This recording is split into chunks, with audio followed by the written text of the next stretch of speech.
Hello, this is Tristan Blackwood. I'm currently a first-year Ravenclaw on the Quidditch team, and I have played as a beater, chaser, and a seeker. Today I'm going to guide you through an important aspect of the game, stalking.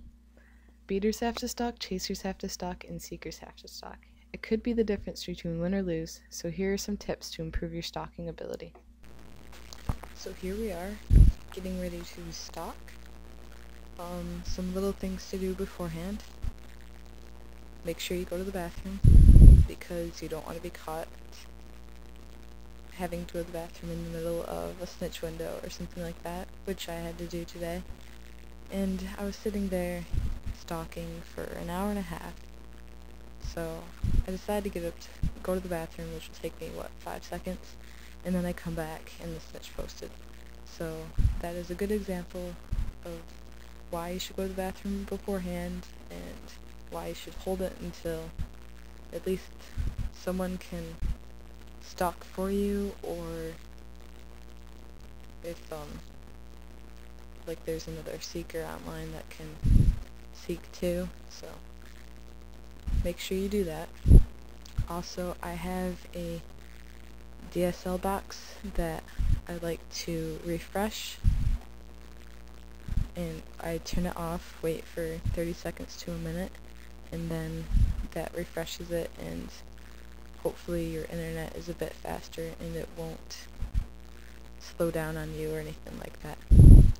So we can start by opening up a Firefox window here. This will be our first reply window. So let's go into the games, and make sure you go into your game, not the other game.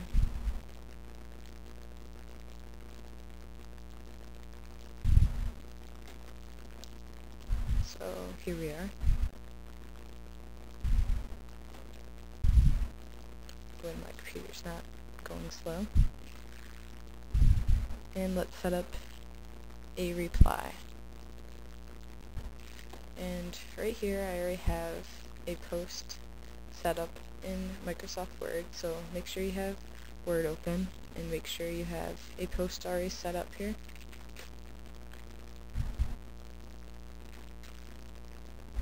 Make sure your tallies are right. Make sure everything looks good. Disable signature. Preview the post, and let's check it over again. So I'm seeking for 75 points. I have some, yeah, I could change that to, I have 100.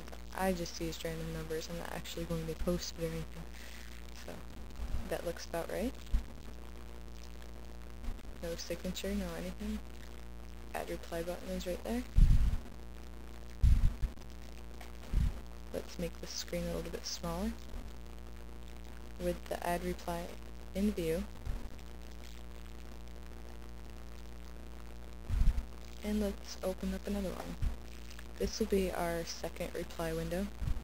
It's always good to have two right there. That way, in case anything happens, you have another post already set up. So let's do the same thing.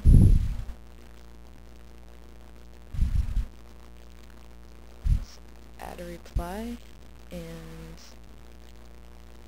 somebody is messaging me, but I will deal with that later. Make sure people know that you're going to be stalking so that they don't constantly message you. That's something good to think about. So disable signature again. Let's preview this post. Check the numbers again. Numbers are really important. And that looks good. So let's make this a little bit smaller so we know that's our backup one. Doesn't matter which one's our backup one or anything like that. And keep the add reply button in view.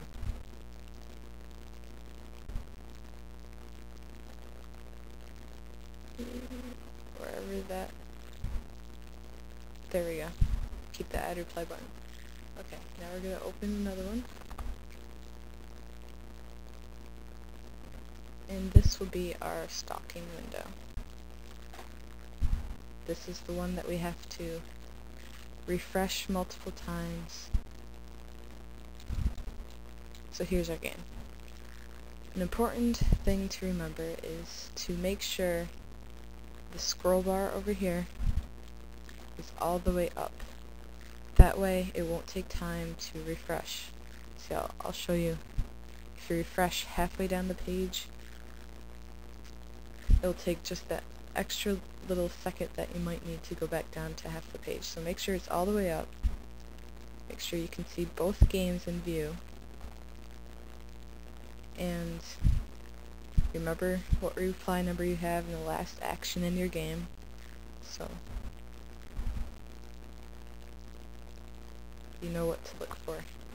And now I push F5 to refresh instead of clicking up here. I think it's easier, and that way I can keep my mouse always on the add reply button.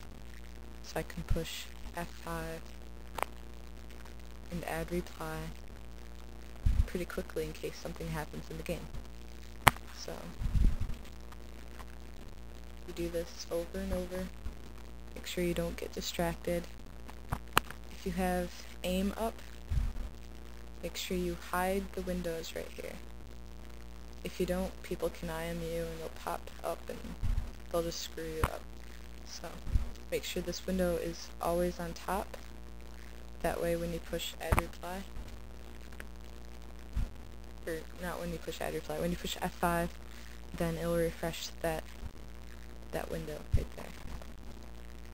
And if you're stalking for a great length of time, be sure to refresh your replies, because those expire after a while. So all you have to do is push F5 or just push the refresh button there. So make sure that you are comfortable, because you could be sitting there for hours. If you do have to get up, I think I've said this, make sure there's someone there to stalk. If you're a chaser and you're on intercept watch, which could be up to 12 hours, so no one's crazy to sit at the computer for 12 hours, so make sure there's other people there that can stalk while you take a break or anything like that. If it's the snitch window, just try to sit there for the whole time, especially if there isn't another seeker that can seek. So just sit there, and like I said, go to the bathroom before. Keep drinks limited when you're stalking, because the more you drink, the more you'll want to pee. So, but at least have something small to eat there, and not allowed to drink, but you know, caffeine is a little bit better to have right there. And just sit there, wait for something to happen. You know, you can have iTunes up. Make sure that you have a list of music that you want, and make sure it's on repeat so you don't have to deal with that once you start it. Just make sure it doesn't get you distracted or anything. And just, you know, sit there and watch. Wait for something to happen, and hopefully you can intercept their paths, or, you know, seek first, or anything like that. And this concludes my stalking, whatever. This concludes my stalking tutorial. Those are the basics of it, and hopefully this helped you understand better of how to stalk. You know, some people stalk differently. This is how I prefer to do it. I think it's faster than auto refresh, actually. Auto refresh, you get pretty distracted if you don't actually have to hit F5 like I do. So hopefully this has helped, and good luck with stalking. Thank you.